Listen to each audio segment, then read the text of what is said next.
that India will stand up for the Tibet. No doubt the free Tibet movement is going on for a long time.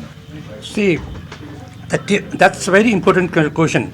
So that has to be answered. For this purpose, we come to campaign here, door to door, to the ministers, the leaders of the Indian leaders and public and NGOs, because if this the claiming of China, the border, so-called border, is totally illegal.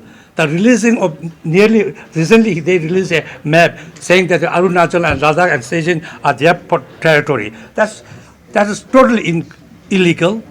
It should be condemned by every person who loves the respect to the human rights, because there was no single inch of border between the India and China before 1959, and it so-called border is Tibetan India. So there's no right to the China to call that. So therefore, the Indian people, Indian leaders should politically stand up more against to the expansionist policy of China government, or particularly the Xi Jinping, who come to power and he tried to provoke strongly against the Indian and his neighbor country. Sir, I had two questions.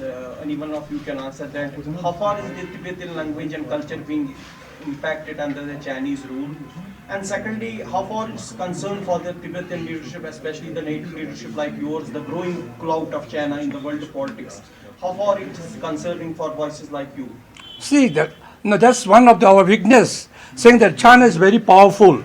We don't understand what is happening inside the China. China's economic conditions totally depend on the public's money. Once the public demanded their money withdrawn there, the Chinese finished of there. And also, if the world trade with a Chinese good stop, like Indian buying a lot of millions and millions are buying a Chinese good. If we stop this boycotting Chinese good, China will suffer for the economic.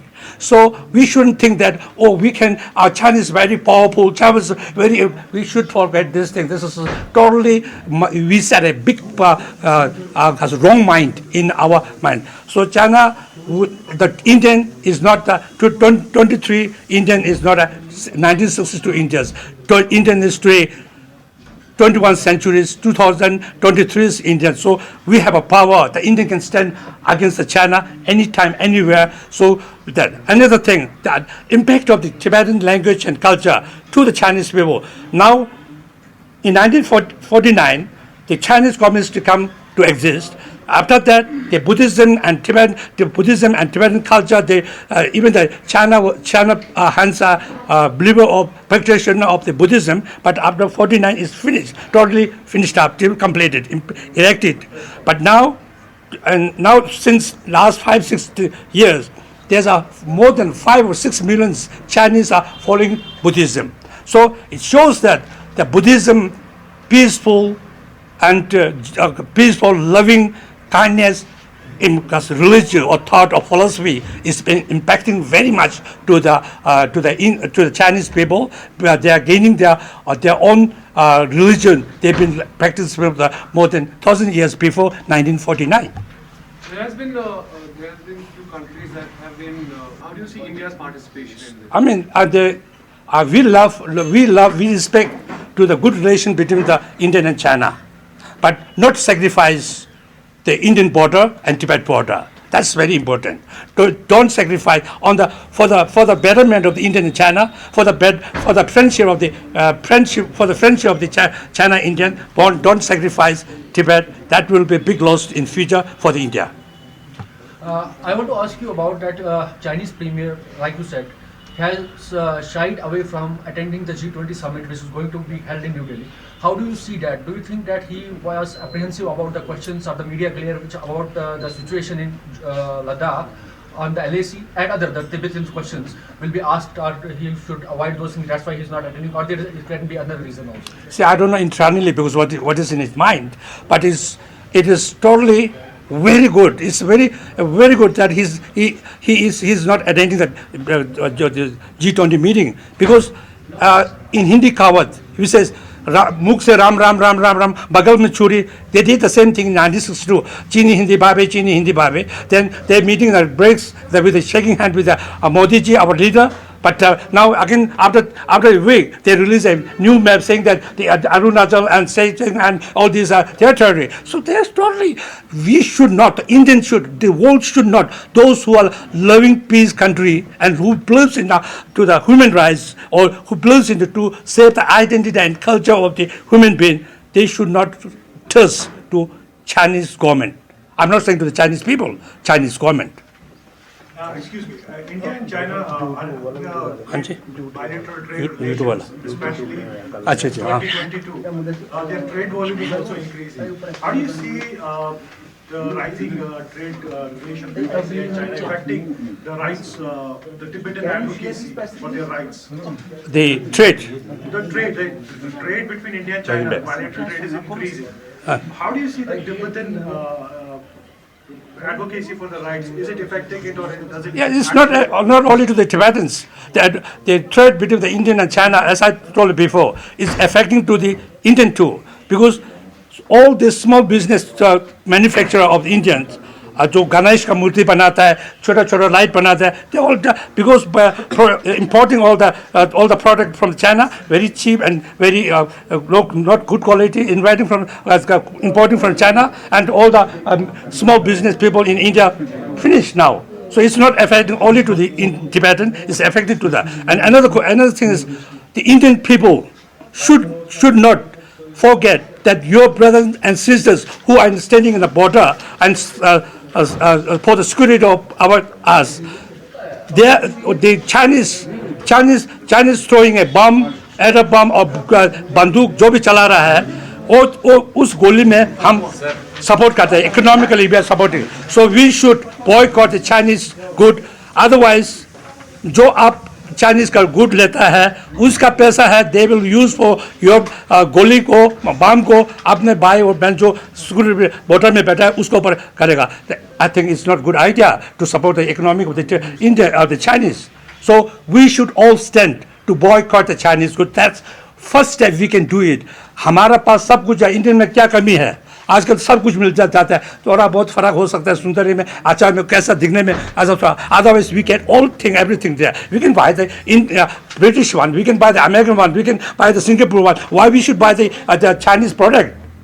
Don't you think that instead of boycotting by the Indian citizens, the Indian government should also ban the Chinese products to be sale and purchase of Chinese products in Indian subcontinent? Definitely, but actually for the government, it's a little bit tricky. I mean, we all know that diplomatic relations and all that. But this kind of the movement should be start from the individual. Because we Tibetans start this movement in 1980s. So since 1982-83, I personally never ever bought a Chinese goods in my life. Even my families, even some of my friends bring something good for a Chinese good to give to me. I said, please, I'm sorry, Sanjeev sir, I'm sorry, I'm not going to accept that. So it should be start from the individuals, our family, and the community. Like Jammu से श्रीनगर शुरू करो, तो फिर आगे बढ़ते जाएगा ना. We should not wait for the government and big things, because there has difficulties of development and relationships. His Holiness Dalai Lama maintains that he wants autonomy within the Chinese territory. So do you stand with that, and what are the contours? What would be the aspects of that autonomy? See, first of all, very important things you have to understand that there is no single country in the world today asking, recognizing Tibet. Tibet was independent country.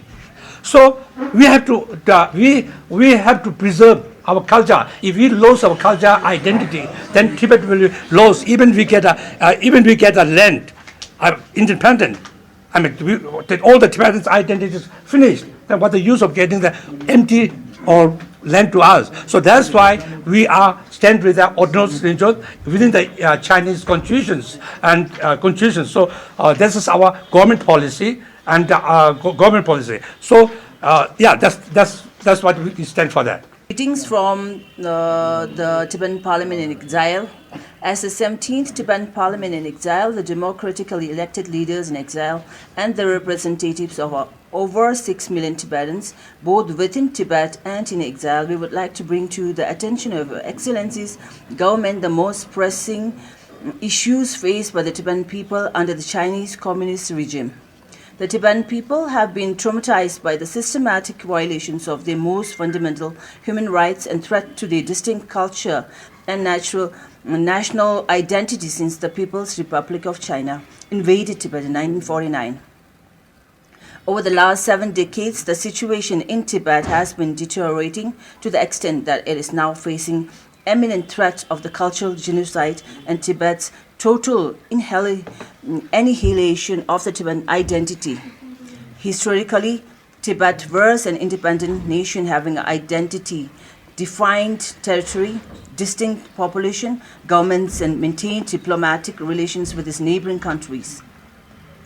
Geographically, Tibet exists as a buffer state for more than 2,000 years between two Asian giants, India and China, until its illegal occupation of China in 1959.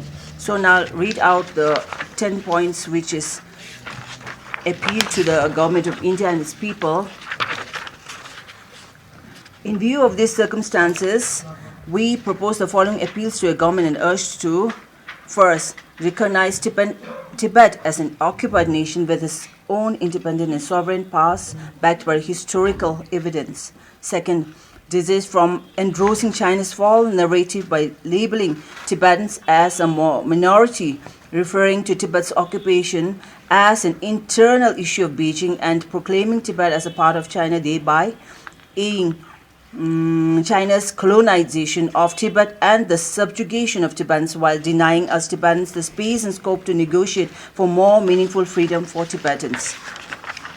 Number 3, call on the People's Republic of China to re-engage in substantive dialogue with the representatives of His Holiness the Dalai Lama without preconditions to resolve the Tibet issue-China conflict through the middle way approach, policy of seeking genuine and meaningful autonomy within the framework of the PRC's constitution. Number 4, call upon the United Nations Framework Convention on Climatic Change to launch scientific research studies on the PRC government policies, the exploitation of Tibet's natural resources, and its negative impact on global climatic change. And 5th, pressure China to ensure access to independent human rights organizations to monitor and report on the human rights situation, and likewise extend standing invitation to UN special reporters, in particular those focusing on freedoms of opinion and expression, peaceful assembly and association, and human rights defenders, facilitating their visit to Tibet as soon as possible. Number 6, urge the PRC government to unconditionally release all Tibetan political prisoners, including Gandhin Chögying Nyima, the 11th Panchen Lama, whose whereabouts and well-being remains unknown since 17 May 1995.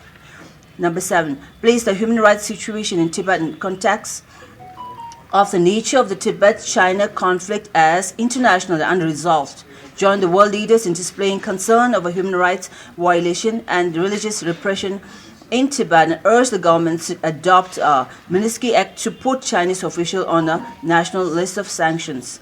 Number 8, establish a national legislative framework to tackle China's networking, authoritarianism, and disinformation campaign, which causes public mistrust in democratic institutions, political polarization, and threatens regional and global geopolitical stability and peace. Number 9, expand and deepen your official and diplomatic engagements with the Central Tibetan Administration, which is the continuation of the former government of Tibet's independent Tibet in Lhasa as the legitimate representatives of the Tibetan people. Last, number 10, to urge the legislators to express their concern and raise their voice over the human rights violation in Tibet to all the available platforms. We remain immensely grateful to your government and its people for standing for Tibet, for standing for truth, and for keeping alive our faith and peace and justice. Thank you very much. Madam Dolma, I want to ask you,